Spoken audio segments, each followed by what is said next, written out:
All right. And then we have the sizzle reel. Oh my god, I'm so ticked about this sizzle reel. Why is that? Because one of the most important games to me was just like literally seconds. Fez? No. Oh, okay. Oh, House of the Dead House of the remake? Dead remake. Right. Oh yeah. What the hell were they thinking? Like, they even had a minute-long trailer that came out after. It should have been part of the main show. They should have. But let's get through the sizzle reel we had first. Art of Rally. I think we talked about this. Yeah, because before you said you're like, oh, I don't know if this is an actual racing game because I haven't even seen any actual racing. And then Right. all the shots they had before were like that, were like super close up and like. Yeah, I'm curious if the close-ups are the replay cam, and then And now it just looks like off road. What, like, why wouldn't they show two cars next to each other to really push home that, hey, you are racing? Well, that's not rally racing. Rally racing is usually a line of cars, and you're just trying to overtake the next one. Right. But in Yeah. this trailer, you only see one car on screen at any given time. Oh, probably because it's still in development, and like they haven't added in the AI for the other cars yet. Maybe. I don't know. Anthony says Chris Tale's demo is pretty good. Cool. So we'll see if your opinion matches The ours. art of rally Anthony. for me is a meh right now. Oh yeah, it's a big Yeah. yeah for me. Yeah. Next, What a letdown too. I like the pun here. This is called Kiwi. Mm-hmm. Oh, and they're Kiwis. Yes. I figured you'd get a kick out of this one.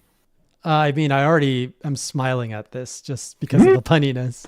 And there's an octopus. No, that's not an octopus. It's a This squid octopus. it's an octopus. Looks kind of like a puzzle platformer of some type. Yeah. Okay, I like this. And it looks like co-op, so I'm on board. I'll give it a like. Yeah, this is a like for me too. Look cute. Yeah. This looks Yeah, cute. this one in the sizzle reel, it was literally like 5 seconds. You couldn't even see anything in the sizzle reel. It was maybe too much of a sizzle reel, more like a burn reel. Yeah. Turned it up too hot. Next up, we've got Labyrinth City. By the way, thanks, Treon, for pulling all these trailers together. Like, we're actually getting No problem. the moment. Oh, this looked like garbage. Big meh. Big meh. Tell me how you really feel. I'm curious about it. It's got like that Where's Waldo vibe to it. So, It does. It really does. yeah. You just completely shat on somebody's lifelong project and called it garbage. I can't believe you, Jason. I mean, it's all subjective, right? My opinion is if they wanted a truthful like first impression. If it's a Find Waldo type of game, then hey, they nailed it. I'm between a. I'll lean more towards a like it. Really, I want to see more gameplay, but I'm it's done. got me curious. I don't want Yeah, to it's see it also anymore. it's a meh for me. Well, I mean, it looks like it would have flourished, and I think that's Nintendo's, one of their only really big blatant faults for the Switch being the primary console is that you can't unload other titles like this that probably would find success on the 3DS. Mm-hmm. Yeah. We've got Hall asking, speaking of indie games, have you guys played Noid to Love 1 or 2? It's not a dating sim. It's a chaotic platformer. Not familiar with that. I've one. not heard of it, so no. Is it on the Switch? Because I don't do as many PC indies as. I mean, I use the PC mainly for work, so. Mm-hmm. Next, as he answers that, next up we have Weaving Tides, which I have to say, beautiful art style, but I'm not seeing anything here that draws me in. I mean, I do like the visuals. It looks kind of puzzle-ish. A little bit. It's somewhere between a meh and a like it for me. Gonna give it a meh. Yeah, same. Then we've got House of Dead. I don't think we need to talk about that. Oh my god, are you serious? House of the Dead remake. Let's see. This is probably one of the only games that I hope that they do come out with some sort of controller adapter or some sort of accessory for it, because playing with the Joy-Con, I don't think. I don't know. The Joy-Con with the gyro, I think it could work pretty well. I mean, I agree. I would like some sort of locked-in gun. Maybe it uses the camera on the bottom of the one Yeah. as like its sensor. But even if it's just the gyro, I think that'll work pretty well. Whoa, this has almost 1 million views. Mm-hmm. Holy hell. Yeah, That's what I said. It makes no sense why they buried this in like a 5-second clip in the sizzle reel, because this was the game that people were like really excited for. And it's from the same team who worked on the Panzer Dragoon remake. Maybe Did they say they already have another one for the second one in the works too? Panzer Dragoon 2 is already in the works. No, I meant House of the Dead. Happening with Saga. I don't know. The last House of the Dead I knew of was, I think it was 4, and it was on the PS3. Like it's getting ready to go bye-bye with the with their online store.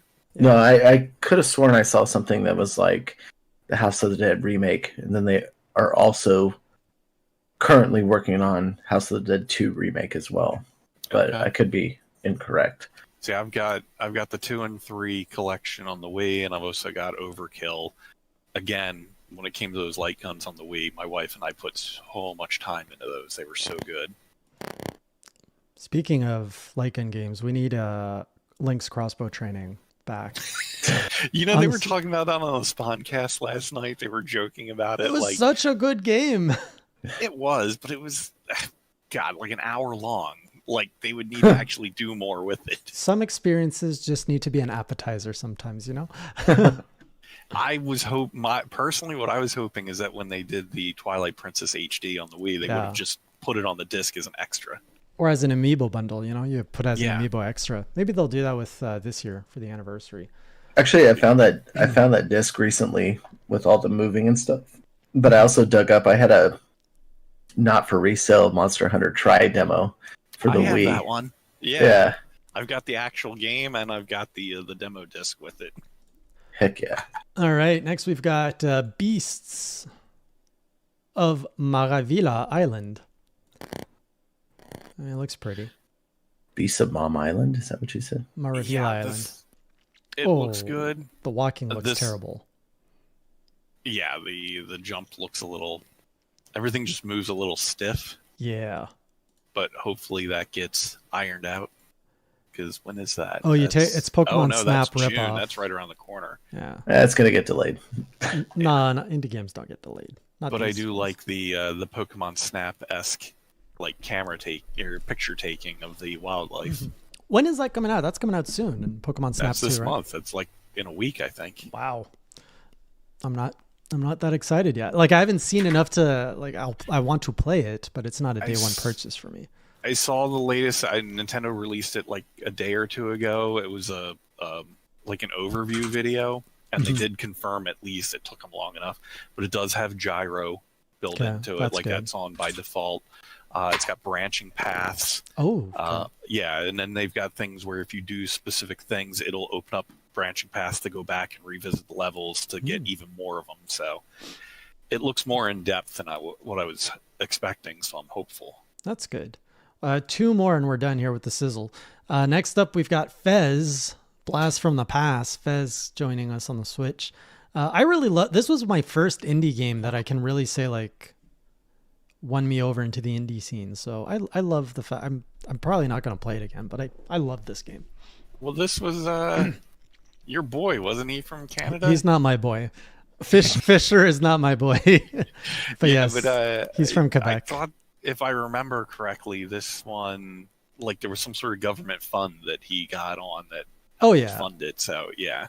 I mean, Canada is the gaming industry in Canada is heavily funded by a lot of like government funding. Aren't you guys lucky? It's embracing a little bit of socialism while still being capitalist. Did I ever tell you the time I met Phil Fish in person? No, I didn't know you met him. Well, kind of. Well, so this was like early on in my journalism days, and I gave no shits. I would like straight up like, and this is how I got on like all these press lists and stuff, was because I would just be like, oh, I'm gonna email EA today. But I went to this, so I used to go to the Indie Games Festival in Culver City, and I think this was right when Indie Game the movie came out, and it was I don't know, probably like I want to say like 6 months after or something around there. So I saw him there, and I was like, "Holy shit, that's Phil Fish. He's from the movie." And it's like he was standing there like Basking on his in phone or glory. something. Yeah. In his hipster glory. So I was like, "Hey, can I ask you a couple questions?" And he was just like, "No." And then I was like, "Oh, okay. Well," I was like, "Hey, I really enjoyed your part of the movie and blah blah blah." But I didn't know that he was like super like against interviews. Like he didn't want to answer questions. He didn't want to like talk about it. And I was just like I only found that out after the fact. After I was like, "Hey, Mr. Fish, can I talk to you for a second?" Well, I to was be like, "Oh fair, my I mean, God." you put yourself out there by putting yourself in a documentary. You better expect for people to come up and want to talk to you. Well, I mean, Yeah. that was kind of the early days of indies like being out there. Prior to that, publishers would protect the developer. Like Fez was one of the early indie successes where they kind of it was the developer was able to self-publish, as far as I remember. I remember the story specifically of Phil, where I think I forgot what triggered him. A lot of things triggered him over the years, but Yeah. one thing triggered him about people saying that Fez cost too much, and he's like, "You should be grateful that there's even a sale for this." And he went on Steam and like he increased the price to $99 or something like for a day. Like I remember that. he just went crazy. It's just, Yeah. yeah, he was a little caught up in his self-worth, I think. Yeah, and then he imploded, and It wasn't pretty. I think he's done a couple like mobile games since then, but he's kept really quiet and out of the limelight. So, well, I mean, he probably went through a pretty tough mental health state through all of that, just for being one of the first and just the way he handled things.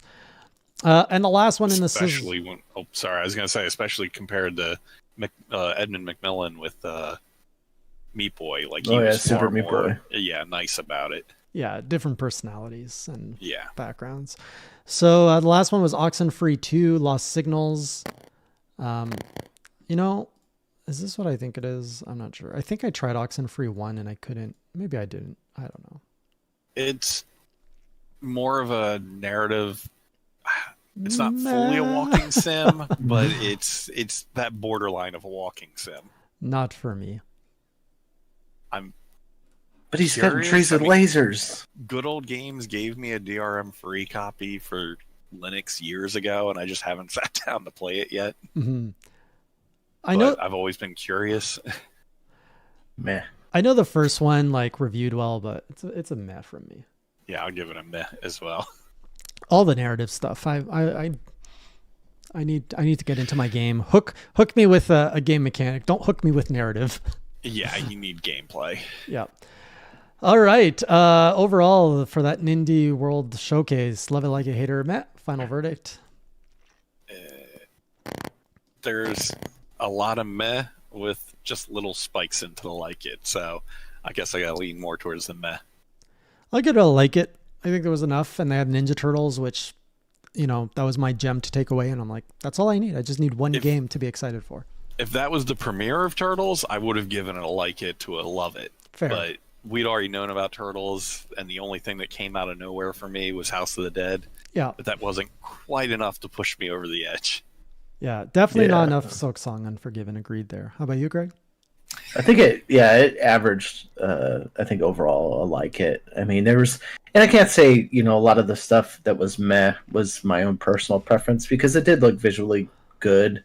And granted, some look like they need a little bit more polish, but I think it was a very solid indie showcase as compared to, especially, Sony and Microsoft's this blows presentation the hell out of especially their That's a indie low show bar. that they had. Yeah, very low.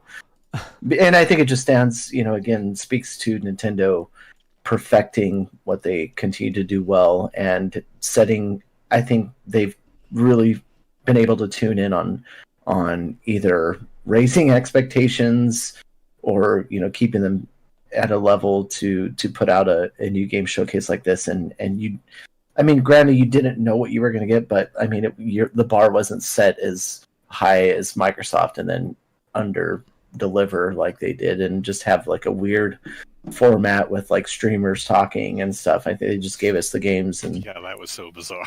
yeah. Yeah.